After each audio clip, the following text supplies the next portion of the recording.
Hace unos días en la escuela de cuadros de nuestro partido, aquí en Culiacán, Sinaloa, se realizó a modo de homenaje una pequeña reflexión grupal sobre el legado del doctor Enrique Dussel a la humanidad. Como ustedes saben, el doctor Dussel el pasado 5 de noviembre de 2023 nos dejó de acompañar en este mundo. Y quienes militamos y simpatizamos con el partido Morena, lo vamos a echar mucho de menos, nos va a hacer falta en este trayecto que emprendimos, en este largo y sinuoso camino por construir el mejor de los Méxicos posibles, a través de lo que se conoce como la cuarta transformación. El doctor Dussel nos dejó una serie de criterios éticos, o mejor dicho, develó tres principios éticos, por medio de los cuales un pueblo puede ejercer la crítica hacia las injusticias y tratar de superarlas. El doctor Dussel nos enseñó que el poder es la fuerza de vida de un pueblo consensual posible y por lo tanto es al pueblo al que le pertenece de forma originaria el poder. Es decir, el pueblo es la primera y última instancia del poder, pero para que esto sea eficaz, para que pueda operar ese poder, tiene que crear instituciones desde las cuales se puede ejercer en forma delegada. Es decir, el pueblo en potencia crea para sí mismo y en forma consensual sus propias instituciones para el ejercicio de ese poder en potestad. Por eso cuando leemos el artículo 39 constitucional, que es un ejemplo que di, podemos leer que dice: todo poder público dimana del pueblo. Pero enseguida dice que ese poder se instituye en su beneficio, quedando claro del poder delegado. Y atendiendo a los tres principios que nos enseñó el doctor Dussel, que son principios universales porque tienen una virtud, eh, atraviesan por completo la naturaleza de todos los actos que vayamos a realizar en cualquier campo de la vida, porque esos tres principios se subsumen en estos campos. Puede ser campo educativo, campo económico, el familiar, el cultural, no se diga el campo político. ¿Y por qué digo esto? Porque las acciones que llevan a cabo nuestros representantes a través de las instituciones adquieren legitimidad cuando observan estos tres principios. ¿Y cuáles son estos principios? ¿Y qué ocurre cuando los incorporamos en el campo político? En ese encuentro reflexionamos sobre los mismos y se habló de que el primero de ellos se explicó que es el principio material, que nos dice que quien ejerce el poder, ya sea de forma originaria o potestativa, debe siempre en todos sus actos afirmar la vida de la comunidad. Ese es el fundamento del poder político, la afirmación de la vida.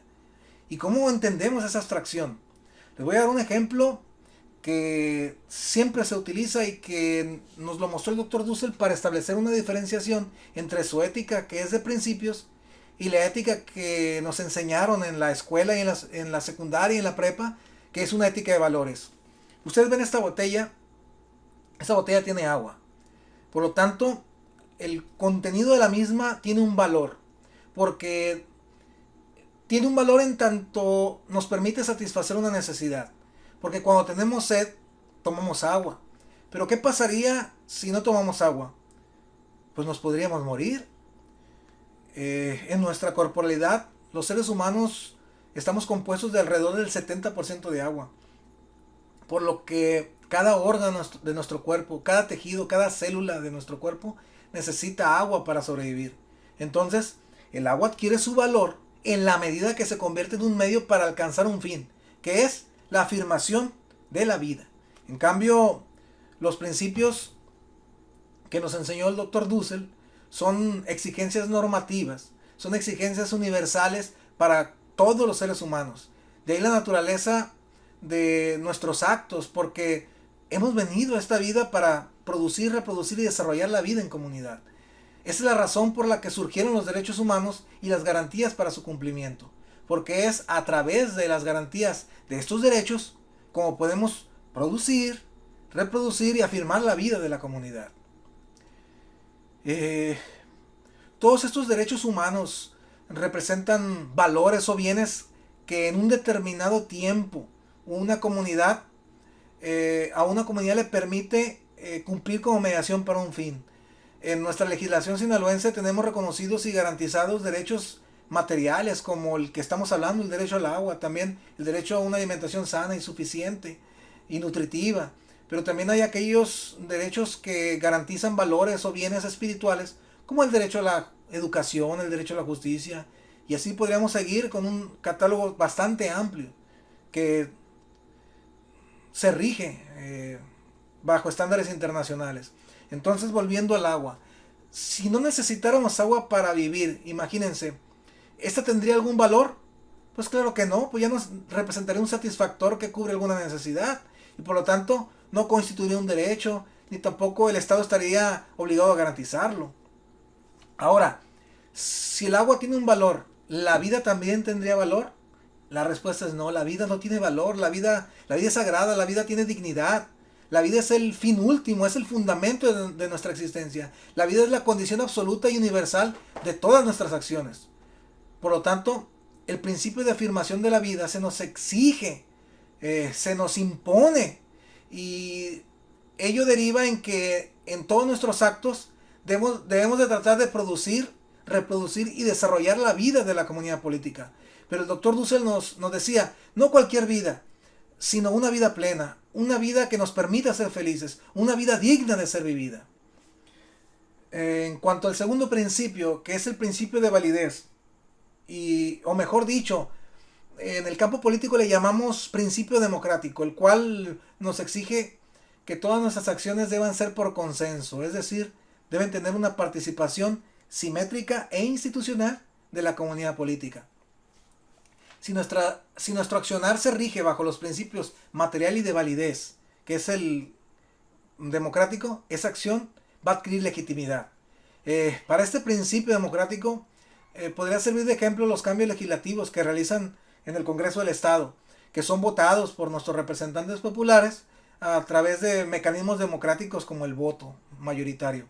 Asimismo, le damos nosotros legitimidad a estos representantes a través de nuestro voto en las urnas, en los procesos electorales que se realizan periódicamente. Pero el hecho de que nuestro voto le haya dado legitimidad no quiere decir que nuestros representantes tengan la prerrogativa de adoptar decisiones sin consultar a la comunidad política. Todo acto contrario a estos dos principios que estamos explicando es un acto que tiende a ser ilegítimo.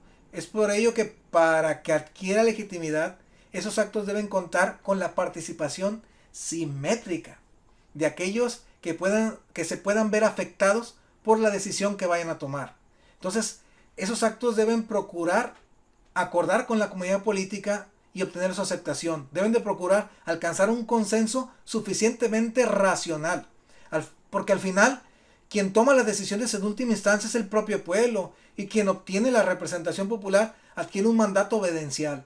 Es decir, no manda mandando, sino que manda obedeciendo, porque ese poder que se le confirió a través del voto electoral fue un poder delegado, y aquel representante que actúe contrario a la voluntad del pueblo, ese es un representante que está corrupto, que se fetichizó y que perdió legitimidad, porque la legitimidad se funda en el consenso del pueblo. Decía el doctor Dussel que el sabio político, el prudente, es discípulo obediente del consenso popular mayoritario en el ejercicio del poder, y que el principio democrático es el que orienta subjetivamente a cada uno de nosotros a tener la convicción de que los acuerdos públicos institucionales, en el caso que estamos hablando de reformas legislativas, debe alcanzarse por medio de una participación en igualdad por parte de las ciudadanas y los ciudadanos susceptibles de ser afectados. De ahí que existan las consultas a las comunidades y pueblos indígenas y afrodescendientes, o las consultas a las personas con discapacidad. Si para promulgar una ley o una reforma a una ley que pueda afectarles a estos grupos no se realizó una consulta previa, libre e informada a estos grupos que son susceptibles de ser afectados, esa ley o esa reforma carece de validez. Vayamos al tercer principio, que es el principio de factibilidad. ¿Qué quiere decir esto? Hacer lo posible. Hacer aquello que por ahora es imposible, pero que a través de cambios significativos pueda ser factible en un futuro. Decía el doctor Dussel que El principio de factibilidad es la abstracción que indica que la acción o institución es posible de ser hecha u operable. No puede ser ética una acción imposible. Por eso el principio de factibilidad es un principio de realismo crítico, que es acotado por los otros dos principios éticos de los que ya hemos hablado. Entonces, ojo con esto. Tenemos un intelectual orgánico que escribió en redes sociales hace unos días. Dice AMLO que la política es el arte de escoger el mal menor, cuando el presidente nunca ha dicho eso. El presidente dice que en ocasiones en política se tiene que optar entre inconvenientes. Pero eso es cuando no hay alternativa. Incluso, aun cuando no hay alternativa, esa decisión inconveniente que se tiene que tomar, el presidente nos dice que no debe de comprometer principios, porque está sujeto a lo que ya hemos mencionado, a la afirmación de la vida y al consenso de los afectados.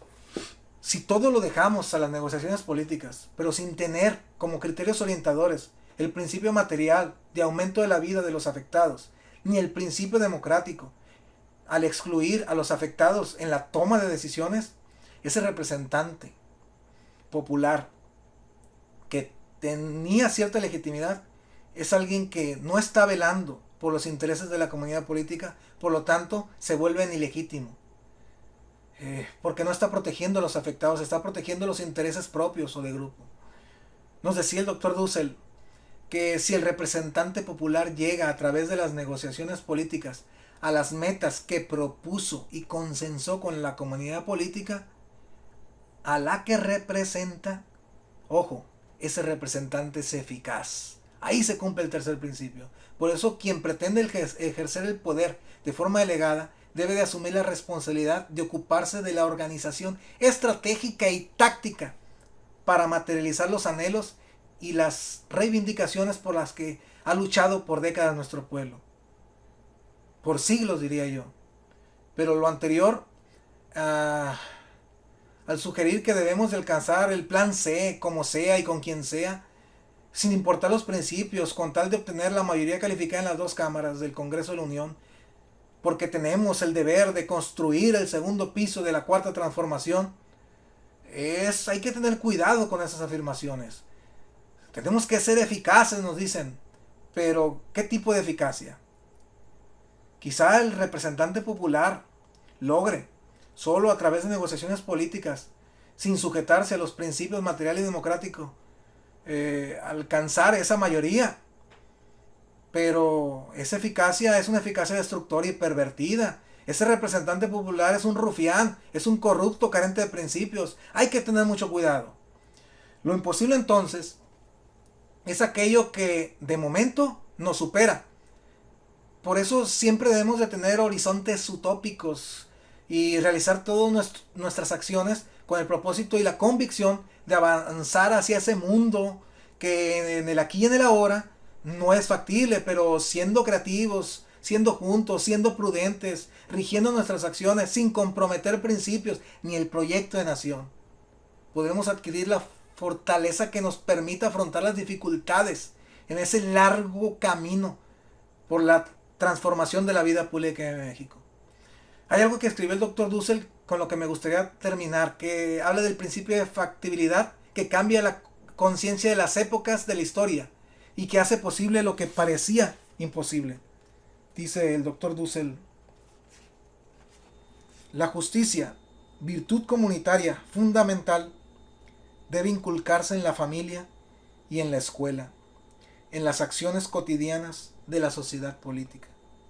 Una comunidad educada y formada en su mayoría por miembros justos es una sociedad que tiene poder para resistir a los ataques interiores y exteriores, a través de la afirmación cotidiana de la vida común.